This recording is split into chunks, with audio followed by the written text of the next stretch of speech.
When God speaks, you owe it to yourself to love.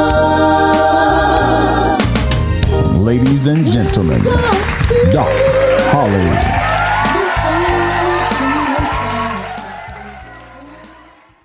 Hey, great people. Thank you so much for tuning in to this week's episode of When Doc Speaks.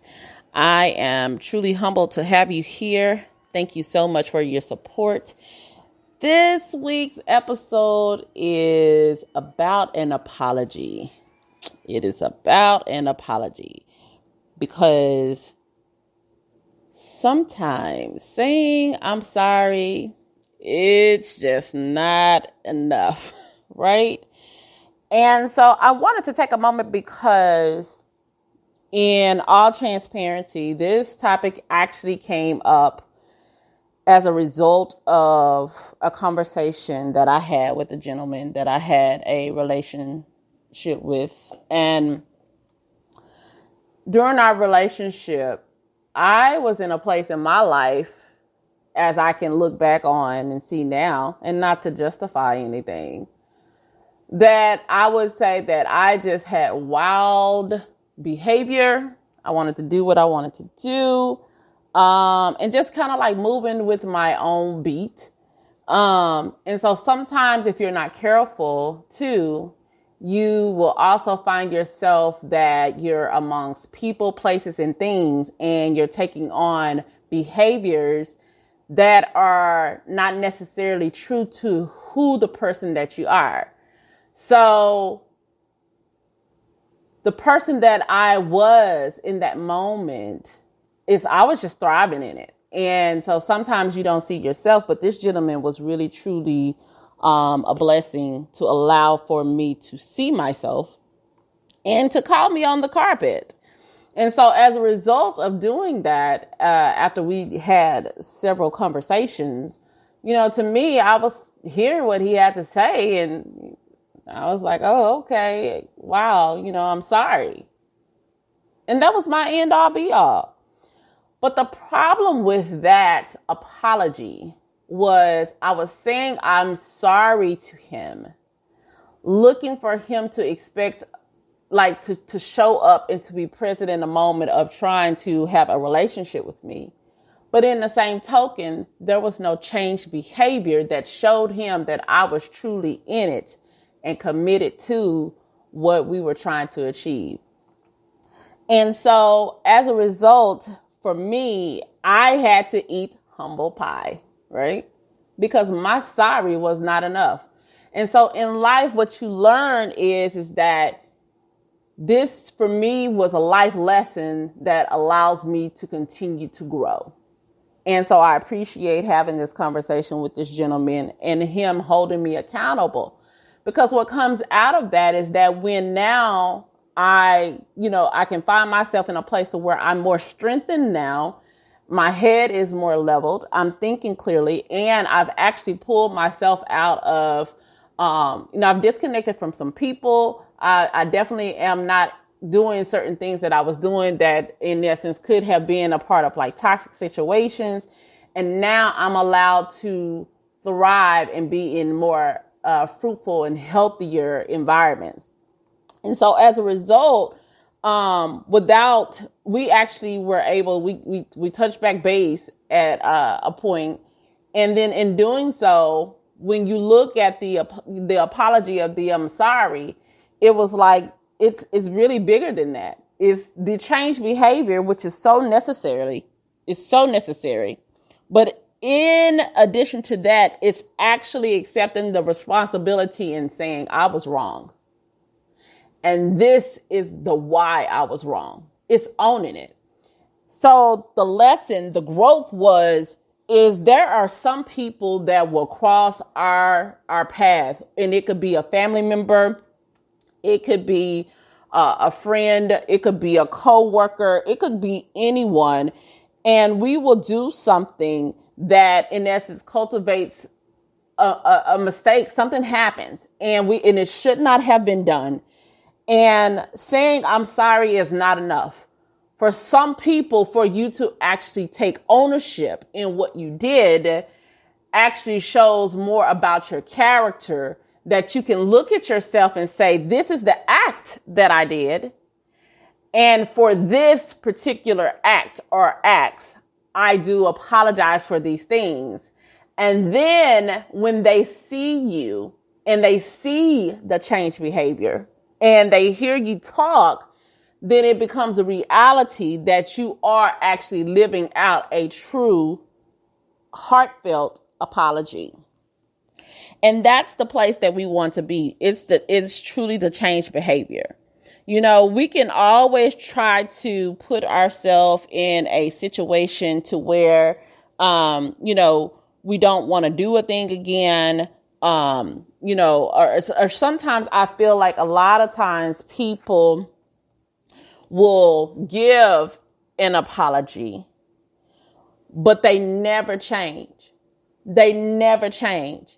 And so for me, when someone gives an apology and there is no changed behavior, then it is just outright manipulative. That person is so committed to wanting to get what they get out of a thing that basically saying I'm sorry is almost like how some people say I love you, and then they keep going out there doing the things that make you feel like, well, you must really hate me, you know? So we really have to look at the root of what we're doing, and really look for change. How are we changing? How are we growing? When we look in the mirror, are we holding ourselves accountable? Do we take feedback from others that allows for us to really sit at ourselves? I was talking to a friend of mine the other day, and one of the things that I hear from people who are so close to my heart, they will always say, you know, you're such a private person. And I am. I'm such a private person. But nonetheless, those that are closest to me, that really have my heartbeat and the pulse of who I am, they can press in and are able to actually reach me in such a tender way to where even though I'm private, I want to hear from them because their voice in my life, it really truly matters. And so as a result, I've cultivated these relationships that are the beautiful part of who I am yet becoming as a woman, that is allowing for me to continue to be great. And a huge part of that is accountability. It is changed behavior. And so for those people, I am truly grateful that they can look at me and know that I'm private, but yet and still love me enough to say, you know what, but I'm going to call you on the carpet. I love that about them. So, you know, I may have created my own world and all these different things, but, you know,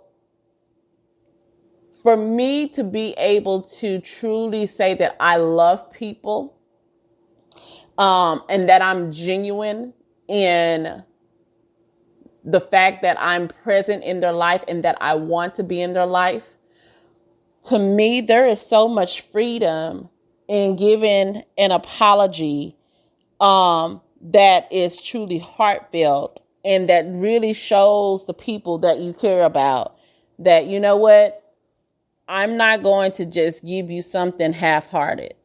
This is the essence of me. I've messed up, and this is what I'm going to do about it. And so I just feel like that with that liberty, that's how healing manifests in so many relationships. I am reminded that there was at one point in time that my relationship with a family member was just so, oh my goodness. It was indifferent, to say the least. And we had not talked for years. And this person is a very close family member. And the interesting thing about it is that we hadn't talked for years. And I just totally shut down. I didn't want to have nothing to do with them. I couldn't even, like, I was numb to anything that they would have had to say to me and all that. And so my reality was, in the moment, was all these things was happening and resonating within me is because something that they did to me was really truly deserving of an apology. And the root of what I was feeling simply was because I was so very hurt.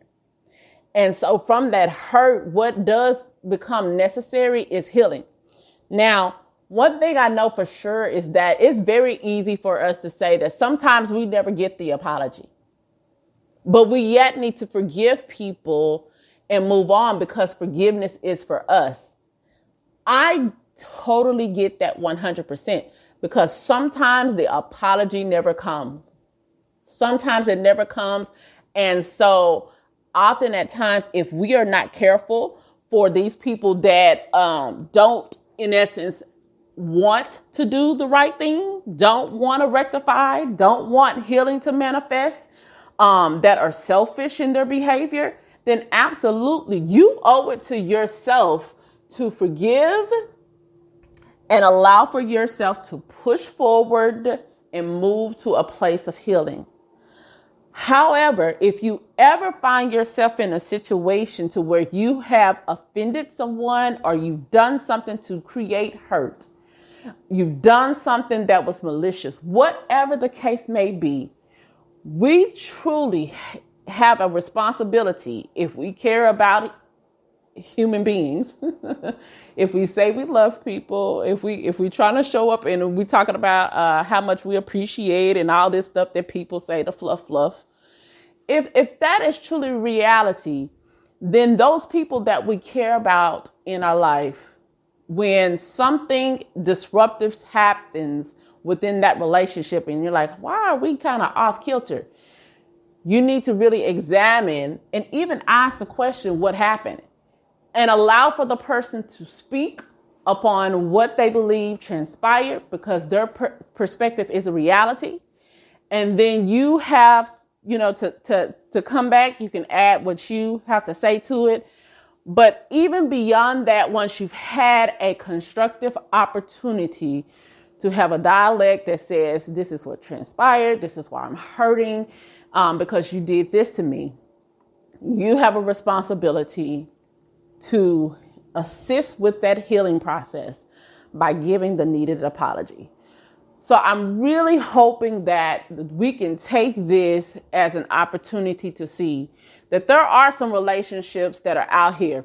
It's amazing how many people that I come into contact that sometimes they have a fallout, and the fallout really was in their head.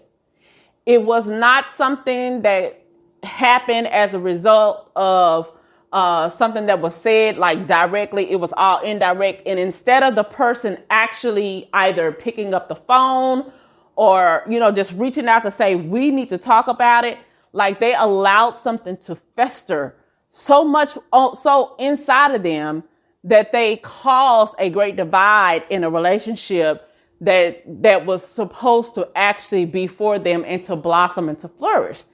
And I think that is the most, oh my goodness, that is the most, I can't even say the word for it. But I just think that right there is the most hurtful thing that you can do for yourself when you put yourself in a situation to where you're feeling a particular way, but you can't be adult enough to, if someone has offended you directly or indirectly, talk it out. If those people mean anything to you. So have a conversation, talk it out, get what the truth is, and then press beyond that. Because a lot of times what is happening is while we get in our head as well, there are some things that happen and it's outright, it's in our face, and we feel that thing. But sometimes we have offenses that are happening to us and it's just, we're going through the motions and they're our own realities, but they're not facts. They're not the facts. So look at your relationships, ensure that you are cultivating healthy boundaries you're cultivating healthy realities, and you're having conversations that is conducive of healing. If the people in your life mean anything and they serve a purpose and they're supposed to be there, then you do the work in order to bring them in to begin to create an environment for you to talk about what has happened with your relationships and for an apology to be given. Create the environment. Often at times we're just wallowing and we can't even create the environment that is even conducive for a conversation to be had so that healing can manifest. The end all result of this whole podcast today, our healing is necessary. Forgiveness is necessary. But if we say that we genuinely care about people and we do something to them and we're finding that relationships that may mean something to us, if it really truly has a value and it has gotten off track, you really owe it to yourself to find out what has happened. And if you are the offender, you do need to do what is right and offer a heartfelt an apology with change behavior. That's the key. So I hope this is helpful. I hope that you guys will start mending some of those relationships and pushing fast. Life is short. One thing that my father taught me was life was short. I watched my father be diagnosed with pancreatic cancer, and what he deemed that he would put off, when he retired, he would pick up the pieces of his life and start something anew. He was actually battling cancer. And so it's like, don't do that to yourself. Don't put off some things that you need to be doing today, tomorrow, because you may not get those opportunities tomorrow because those people may not be here. I may not be here. A loved one may not be here, whatever the case may be. So don't put those things off, and then you'll find yourself in a place of regret. So I hope that you guys will begin your healing journey and begin to mend some fences with your, some of your family, your friends that you may have, business partners, whoever, you can begin to mend some fences with some of those people that maybe something had gone awry that can be reconciled. If it can be reconciled, make it happen today. Why? Because you owe it to yourself. All right, good people. I will check in with you on next week. See ya.